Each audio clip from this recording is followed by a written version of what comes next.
If it seems like the late-night shows competing for Outstanding Talk Series are falling over each other for your consideration this year, there's a good reason for it. This is the last week for those credentialed enough in the television business to participate in the Television Academy's Emmy nomination round voting, and per the organization's somewhat confounding rules, this year there will be only 3 nominees in the late-night talk category that just 2 years ago housed 5. If we assume that perennial Emmy favorite Jon Stewart is a lock, and that there's a more than reasonable chance that one of those precious 2 remaining spots goes to John Mulaney, who is carrying around the brand of innovator in the format, that leaves the likes of Stephen Colbert, Jimmy Kimmel, Jimmy Fallon, and Seth Meyers among 7 others, all battling it out for the single remaining nomination. Famously, the current group of high-profile hosts have all moved beyond the backstabbing, nail-clawing competition of the past and are actually all good friends, appearing on each other's shows and even doing a podcast together during the WA and SAG strikes. Guys, where's the fun in that?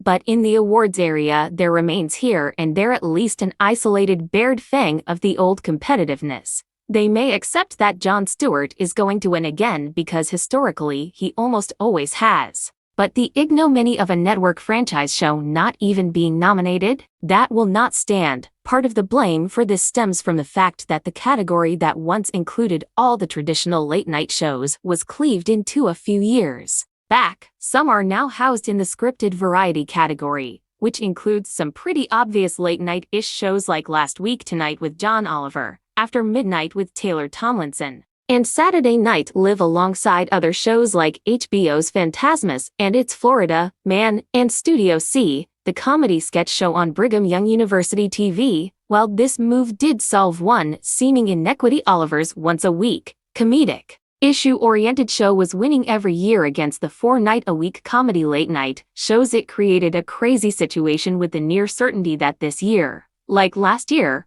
Oliver and SNL will be all alone in category of 2. Oliver won yet again last year. Meanwhile, the high-profile network late-night programs, and others like The Daily Show, Mulaney's Everybody's Live, Bravo's Watch What Happens Live with Andy Cohen, HBO's Real Time with Bill Maher, CNN's Have I Got News for You, and web series Hot Ones and Very Important People remain in the talk category, but the total number of submitted shows in talk is 13, down from 14 last year, which, per the Academy's nomination algorithm, is what knocked the number of nominees down from 4 last year to 3 this year.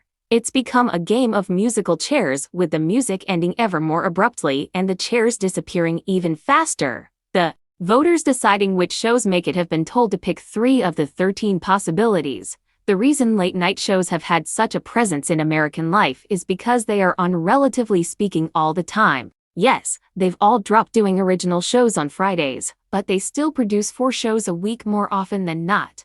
How many Emmy voters see even a fraction of those hundreds of episodes for the network franchise shows? That means the moments that stand out during a season have to somehow find their way into voters' consciousness. It is surely easier for an outstanding and outspoken show like Last Week Tonight to make a once-a-week impression. The same advantage probably goes to The Daily Show now, because Jon Stewart's Monday-only appearances are clearly the show's high cards, and to Mulaney, whose show was not only weekly, it was only on 12 times the whole season. Surely that's part of what has the network shows so hungry for Emmy recognition. On the bright side, the stark reality that so many will lose seems to have livened up the competition. At least 2 of the contenders went all out, conceding they are courting the voters with special events and vilifying each other, face to face, on the air. Of course, that was just a joke, or was it? The race for the Outstanding Talk Series Emmy nomination is heating up,